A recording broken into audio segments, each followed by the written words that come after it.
Hello guys, mumeze mute? None uyu munsi tugarutse muri mining. Mwese abenshi mwatangiye gukora mining ya Tokoin. Tumaze igihe kirekire tumininga. Narinje kubaha update kuri yo. Nawe utarayitangira ntago wacikanwe. Yego. Nawe utarayitangira ntago wacikanwe kuko izajya ku isoko mu kwa kabiri. Yari mu kwa mbere baza kubihindura nyine.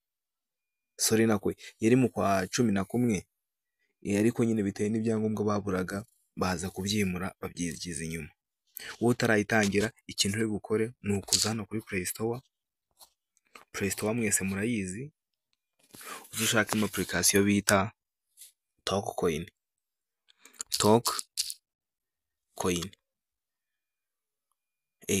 Uraza uyisange imeze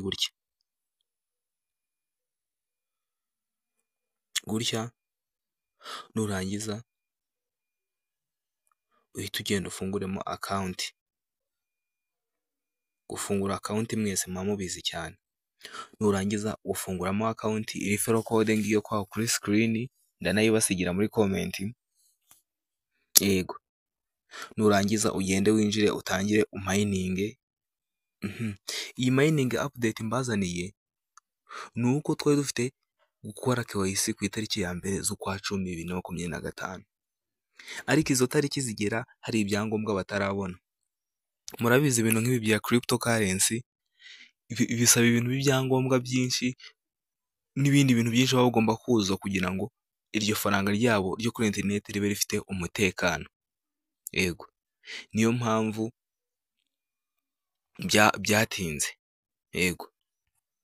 Hano murabona nje mfite coin 2281 mo murazibona. Nayitangiye mu kwa 8.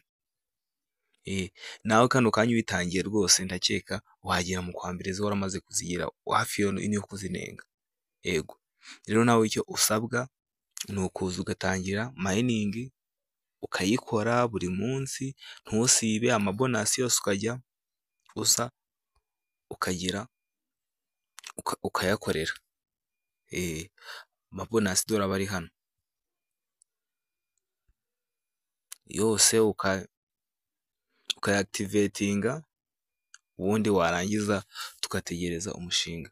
Hano KYC iri ku itariki ya mbere z'ukwa 10, noneho ku itariki ya mbere z'ukwa 11 bikaba listing.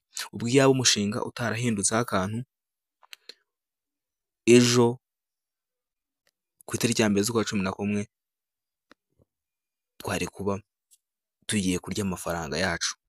Ariko nyine abasanze ari ibyangombwa ino Tokoin ibura. Reka nze mbasomere hano ahantu biri, utagira ngo ni ibintu ndimo ndahimba. KYC izatangira ku itariki ya mbere z'ukwa mbere 2026. Nibwo KYC izatangira. Yego. Murimo murabibona.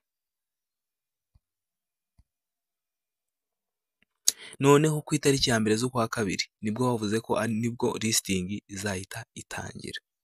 Listing ubwo nyine ni ugushyira kuri OKX cyaza ku yandi exchange, ubundi twarangiza tukagurisha amacoin yacu. Yego. Iyo niyo update nkuru ihari, kandi ntimugacike intege yo muri mining. Iyi mining nabonye ari nziza bitewe n'imirongo migari yabo bafite. Yego, nabonye nta kibazo. Nawe rero utarayitangira naguprefera kuyitangira, ubundi twese tukajya imbere tureba ikintu izadufasha. Yego. Tuvuge ubundi hano nkunda kubasobanurira, tuvuge nk'aha mfite coin 2000.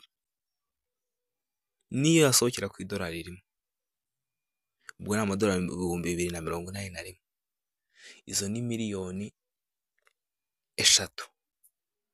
Miliyoni 3 urazumva? Miliyoni 3 niba urimo urazumva mu gihe cy'amezi angahe ibintu bitanagoranye, ari ibikuza ukajya ukanda ukigendera. Nkoreba ku buryo nakanzeho nta mwanya munini bintwaye. Yego. Nawe rero inama nakugira, yitangire referral code ngiyo ngaho kuri screen, ndanayibasigira muri comment. ubundi mugende mutangirire hamwe mu mining. Mbibutsa ko KYC ari iya mbere z'ukwa mbere 2026, noneho listing ni ku itariki ya mbere z'ukwa kabiri. Ahubwo nimukomeze mu mining mubikurikirane, ikindi kibazo cyose wagira wanyandikira kuri WhatsApp mba nasize aho kuri screen. Yego, ikibazo cyose ubugire cyose mba ndi ready yo kuba nagufasha kuri mining ubonye nashyize muri video. Yego, sawa, kora subscribe, ukande like, muri comment wandikemo icyo nazagukorera ubutaha cyangwa ikibazo ufite. Sawa, turi kumwe, ciao ciao.